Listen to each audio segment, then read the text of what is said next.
धर्मवीर सिंह का केवल एक ही उद्देश्य है, और वो मैं स्पष्ट बता दूं कि देखो, वो एमएलए बन लिया, मंत्री बन लिया, एमपी बन लिया 3 बार, मुख्यमंत्री तो की रेस में है नहीं, ठीक है।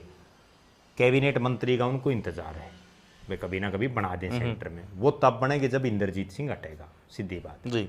जब तक इंद्रजीत सिंह बैठा है तब तक धर्मवीर सिंह का नंबर नहीं आएगा।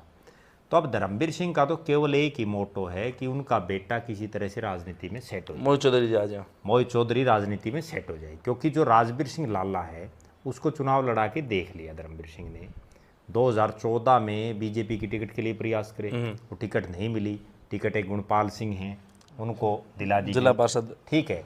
और उसके बाद जो है राजवीर सिंह लाला ने निर्दलीय चुनाव लड़ा, और निर्दलीय में जितने एफर्ट्स राजवीर सिंह कर सकते थे वो करे उसने, बिल्कुल, लेकिन नहीं हार पाई किरण चौधरी।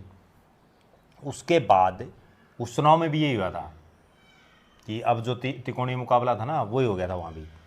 तो अब जो है किरण चौधरी की बेटी राजनीति में सेट होगी, अब धर्मवीर सिंह को अपना बेटा सेट करना है।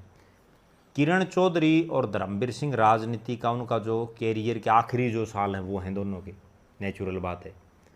उस लिहाज से अब धर्मवीर सिंह भी ये चाहता है, मैं जो समझ पा रहा हूँ, कि भाई जो चौधरी बंसीलाल के साथ उनका लगातार परिवार के साथ लगातार 36 का आंकड़ा रहा, वो अब कितने एक दिन लंबा चलाएंगे। ठीक, अगली पीढ़ियों में कहीं ना कहीं वो उतना मादा भी नहीं है जितना जो झारूपन, जितनी लड़ने की अक्षमता धर्मवीर सिंह की थी वो मोहित चौधरी की थोड़ी है, जितनी सुरेंद्र सिंह की थी वो श्रुति चौधरी की थोड़ी है। तो अब तो सारे लगभग सेटिंगों से चुनाव लड़े जाने, लगभग हरियाणा प्रदेश में। तो अब आगे ये होगा, मैं जो समझ पा रहा हूँ जी। अगर परिसीमन तो हो गया, तो परिसीमन में भवानी खेड़ा हल्का अगर ओपन हो जाता है, तो चूंकि धर्मवीर सिंह का गांव तालू भवानी खेड़ा में है जी, तो वो वहाँ से चुनाव लड़ेंगे मोहित चौधरी, फिर तो दोनों अलग अलग हो जाएंगे।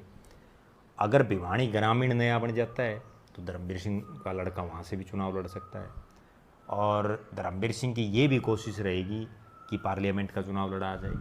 दूसरी तरफ किरण चौधरी की भी कोशिश रहेगी। अच्छा, इनमें से यूं है नहीं, एक पार्लियामेंट का लड़ेंगी, एक विधानसभा का लड़ेंगे। अगर परिसीमन नहीं होता तब हालात खराब उस समय हो जाएंगी जब किरण चौधरी को राज्यसभा में नहीं भेजा जाए, क्योंकि फिर किरण चौधरी भी फ्री हो जाएंगी, तो वो भी चाहेंगी कि मैं चुनाव लड़ूं कहीं ना कहीं से।